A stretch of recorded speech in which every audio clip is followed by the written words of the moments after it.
دوستو بگ سوچو میں خوش آمدید۔ یہ انڈین اوشین میں واقع ساؤتھ ایسٹ ایشین ملک ایسٹ تیمور یا تیمور لیسٹے ہے۔ تیمور آئی لینڈ پر ہی مغرب میں یہ انڈونیشیا کے ساتھ اپنا واحد لینڈ بارڈر شیئر کرتا ہے، اور یہیں ویسٹ تیمور میں انڈونیشین سائٹ پر اس کا ایک ایکسکلیو اویکس بھی واقع ہے۔ یہ شمال اور مشرق میں بھی انڈونیشین جزیروں سے گھرا ہوا ہے، جبکہ اس کا دوسرا ہمسایہ ملک آسٹریلیا ہے، جو اپنے نزدیک ترین پوائنٹ سے بھی اس سے کم و بیش 500 کلومیٹر جنوب میں واقع ہے۔ ایسٹ تیمور کا کل رقبہ تقریباً 15,000 مربع کلومیٹر ہے، جو تیمور آئی لینڈ کا تقریباً 49% رقبہ بنتا ہے۔ اس کی آبادی 14 لاکھ افراد پر مشتمل ہے۔ دوستو ایسٹ تیمور کبھی ہمسایہ ملک انڈونیشیا کا ہی صوبہ ہوا کرتا تھا، لیکن 2002 میں یہ انڈونیشیا سے الگ ہو کر ایک نیا اور 21ویں صدی میں آزاد ہونے والا پہلا ملک بن گیا تھا۔ ایسٹ تیمور تیل اور گیس کی دولت سے مالا مال ہونے کے باوجود آج بھی دنیا کے غریب ممالک میں ہی شمار ہوتا ہے۔ اس کی تقریباً 40% آبادی روزانہ $2 یا اس سے بھی کم پر زندگی گزار رہی ہے۔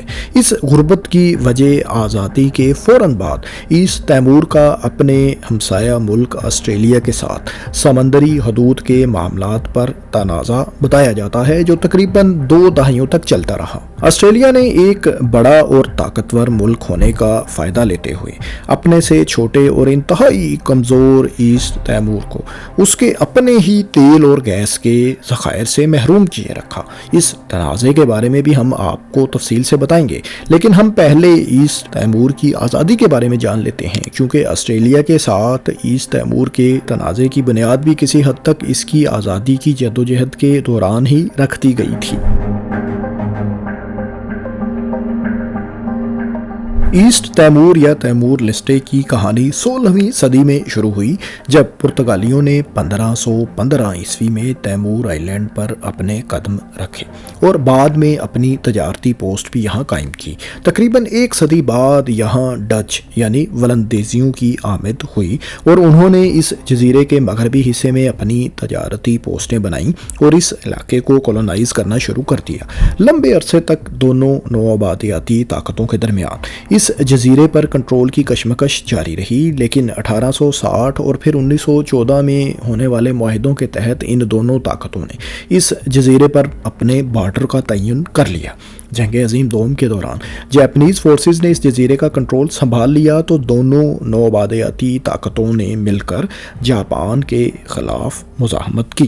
1945 میں جاپان کی شکست کے بعد اسے یہاں سے بے دخل ہونا پڑا۔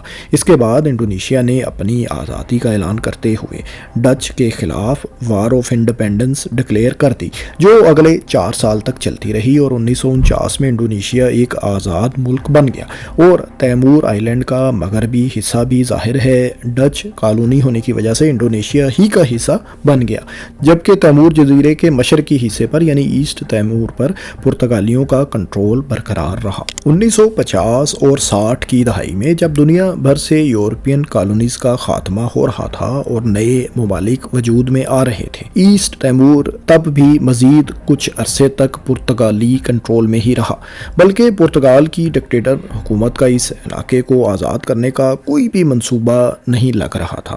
پرتگال بھارتی علاقے کوا، ایسٹ تیمور اور افریقن سرزمین پر اپنی بچی کچی کالونیز کو اوورسیز پروونسز قرار دیتا تھا۔ 1974 میں یہ سب کچھ تبدیل ہو گیا جب لیفٹ ونگ ملٹری آفیسرز نے پرتگالی ڈکٹیٹر حکومت کا تختہ الٹ دیا اور حکومت سنبھال لی۔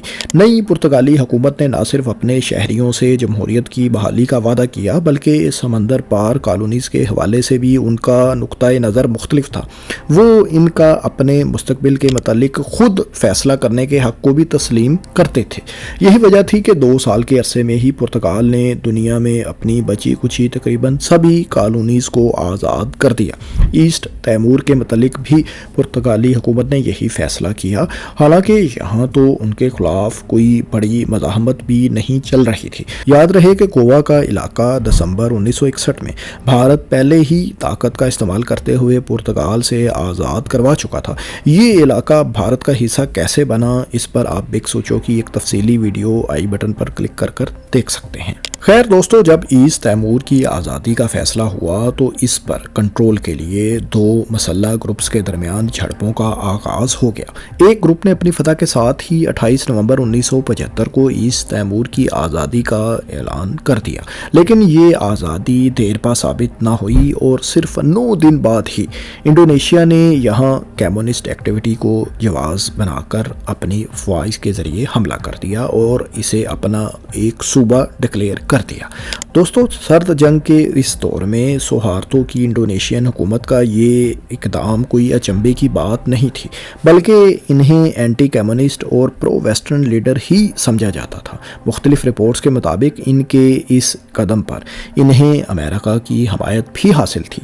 سوہارتو کے ایسٹ تیمور پر قبضے کے اس قدم کو دنیا بھر میں کوئی خاص پیزرئی نہ ملی، بلکہ اقوام متحدہ نے اس کی مذمت کی اور اس قبضے کو غیر قانونی قرار دیا۔ قبضے کے بعد انڈونیشین حکومت نے آزادی پسندوں کے خلاف خوب کریک ڈاؤن کیا۔ مختلف اندازوں کے مطابق 2 لاکھ کے لگ بھگ افراد اس دوران جان سے گئے۔ لیکن دوستو، کیا آپ جانتے ہیں کہ اس دوران ایک ملک آسٹریلیا ایسا بھی تھا جس نے انڈونیشیا کے اس قدم کو نہ صرف سراہا بلکہ ایسٹ تیمور کو آسٹریلیا کا حصہ اور صوبہ بھی تسلیم کر لیا۔ اس حیران کن حمایت کی وجوہات کیا تھیں، اس کے متعلق ہم آپ کو ویڈیو کے اگلے حصے میں جا کر بتاتے ہیں۔ آزادی پسندوں کے خلاف سوہارتو حکومت کے کریک ڈاؤن کی وجہ سے ان پر عالمی دباؤ اور اقوام متحدہ کا پریشر کافی بڑھ چکا تھا۔ 1996 میں جوز ریموس ہورٹا اور کیتھولک بشپ کارلوس بیلو کو ایسٹ تیمور میں امن کی کوششوں کے نتیجے میں شیئرڈ نوبل پیس پرائز ملا تو یہ مسئلہ عالمی سطح پر مزید اجاگر ہوا اور انڈونیشیا کی حکومت پر اس علاقے پر قبضہ برقرار رکھنے پر مزید پریشر بڑھ گیا، لیکن انڈونیشیا کی حکومت اس معاملے پر ڈٹی رہی۔ 1998 میں جب انڈونیشیا میں سوہارتو اپنی پالیسیز کی وجہ سے مقبولیت کھو چکے تو انہیں صدر کے عہدے سے مستعفی ہونا پڑا اور یہ منصب بی جے حبیبی نے سنبھال لیا۔ انڈونیشیا کے نئے صدر نے بڑھتے ہوئے عالمی دباؤ کے پیش نظر جنوری 1999 میں ریفرینڈم کے ذریعے اپنے مستقبل کا فیصلہ ایسٹ تیمور کے شہریوں کو ہی دے دیا۔ یونائٹڈ نیشنز کی نگرانی میں اگست 1999 میں ہی ریفرینڈم کا انعقاد ہوا جس میں ایسٹ تیمور کے شہریوں سے پوچھا گیا کہ کیا وہ انڈونیشیا کا حصہ رہتے ہوئے ایک اسپیشل اسٹیٹس کے طور پر رہنا چاہتے ہیں یا نہیں۔ 78% سے بھی زائد شہریوں نے ایسٹ تیمور کو مجوزہ اسپیشل اسٹیٹس دیے جانے سے متعلق سوال کو مسترد کر دیا، یعنی انڈونیشیا کے ساتھ رہنے سے انکار کر دیا۔ حیران کن طور پر ٹرن آؤٹ تقریباً 98% تھا۔ ایسٹ تیمور کے شہریوں کا انڈونیشیا سے علیحدگی کا فیصلہ کچھ انڈونیشینز کے لیے قابل قبول نہیں تھا، لہٰذا ایک مرتبہ پھر تنازعات کا آغاز ہو گیا اور ہزاروں لوگ ایک مرتبہ پھر ان جھڑپوں میں جان سے گئے۔ اس صورتحال میں یونائٹڈ نیشنز کو مجبوراً پیس کیپنگ مشنز بھی یہاں بھیجنا پڑا۔ بالآخر 20 مئی 2002 کو نئی صدی کے آغاز کے دوسرے ہی برس ایسٹ تیمور کو باقاعدہ ایک آزاد ملک ڈکلیئر کر دیا گیا، جسے امریکہ سمیت دوسرے ممالک نے بھی جلد ہی تسلیم کر لیا۔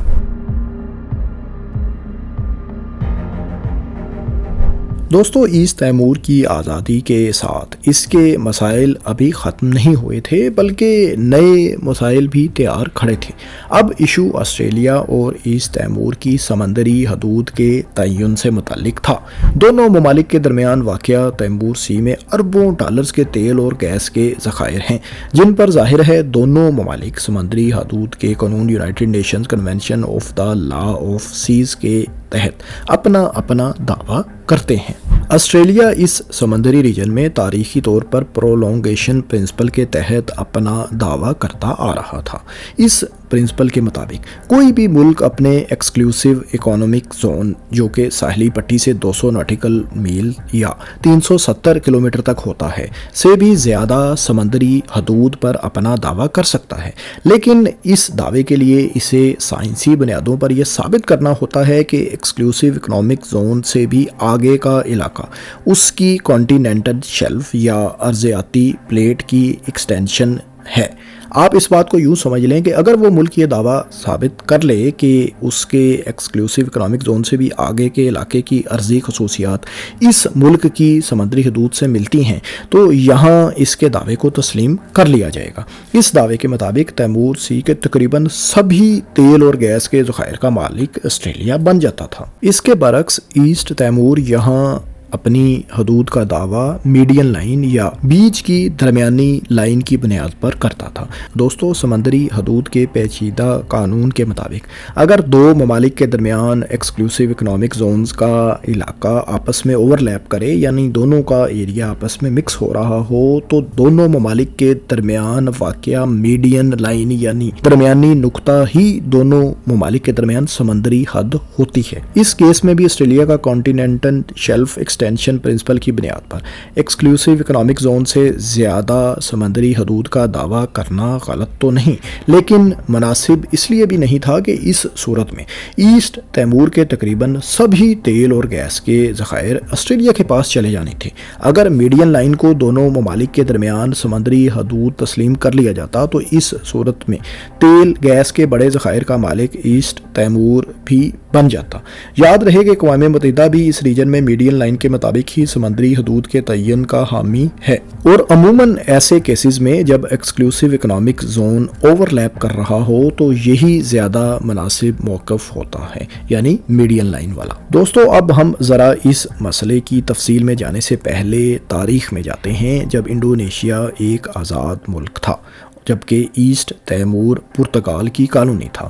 اس دور میں بھی پرتگال ایسٹ تیمور کی سمندری حدود کے معاملے پر آسٹریلیا کے کانٹیننٹل شیلف ایکسٹینشن کے دعووں کو تسلیم نہیں کرتا تھا، لیکن آسٹریلیا اور انڈونیشیا نے اپنی اپنی سمندری حدود کو طے کر لیا تھا۔ انڈونیشیا نے اس ریجن کو آسٹریلیا کی کانٹیننٹل شیلف کے دعووں کے مطابق ہی تسلیم کیا تھا، لیکن اپنی اپنی فشنگ لائن کو دونوں ممالک نے میڈین لائن یعنی درمیانی لائن تک ہی تسلیم کیا تھا۔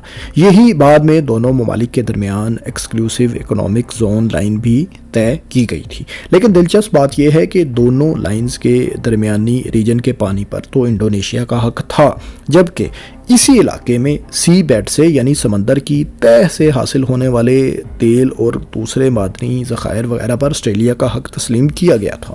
1978 میں آسٹریلیا کی طرف سے انڈونیشیا کے ایسٹ تیمور پر قبضے کو تسلیم کرنے کی وجہ بھی یہی بتائی جاتی ہے کہ وہ ایسٹ تیمور کے سمندری ریجن میں واقع تیل اور گیس کے ذخائر سے متعلق اپنی شرائط کے مطابق انڈونیشیا سے معاہدہ کرنا چاہتا تھا۔ دوستو، پھر ایسا ہوا بھی۔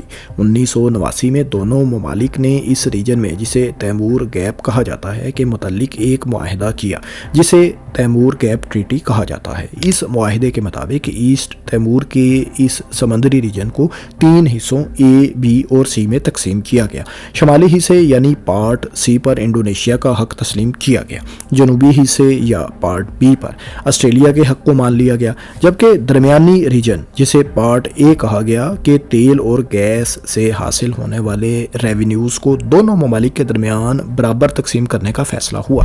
جب ایسٹ تیمور انڈونیشیا کا صوبہ تھا تب تو یہ مسئلہ نہیں بنا، لیکن جب ایسٹ تیمور آزاد ہوا تو 1989 کے معاہدے پر اس نے اعتراض اٹھا دیا۔ اس بات کا خدشہ ظاہر ہے آسٹریلیا کو پہلے بھی تھا۔ اسی خدشے کے پیش نظر وہ ایسٹ تیمور کو انڈونیشیا کا حصہ ہی تسلیم کرتا چلا آ رہا تھا۔ خیر دوستو، ایسٹ تیمور نے اس مسئلے کے حل کے لیے 2002 میں اپنی آزادی کے ساتھ ہی آسٹریلیا کے ساتھ ایک نیا معاہدہ جسے تیمور سی ٹریٹی کہا جاتا ہے سائن کیا۔ تیمور سی ٹریٹی نے 1989 کے تیمور گیپ ٹریٹی کو ریپلیس کر دیا۔ اس نئے معاہدے کے مطابق اب 3 کی بجائے اس ریجن میں ایک ہی zone joint petroleum development area بنا دیا گیا۔ اس مشترکہ ریجن کے تیل اور گیس سے حاصل ہونے والے 90% ریونیوز پر ایسٹ تیمور کا حق تسلیم کر لیا گیا، جبکہ باقی 10% پر آسٹریلیا کا حق مانا گیا۔ لیکن 2002 کے اس معاہدے میں مسئلہ یہ تھا کہ اس میں ایسٹ تیمور کے قریب واقع سب سے بڑے گریٹر سن رائز فیلڈ کا 80% علاقہ جوائنٹ پیٹرولیم ڈیولپمنٹ ایریا سے باہر آتا تھا، جبکہ اس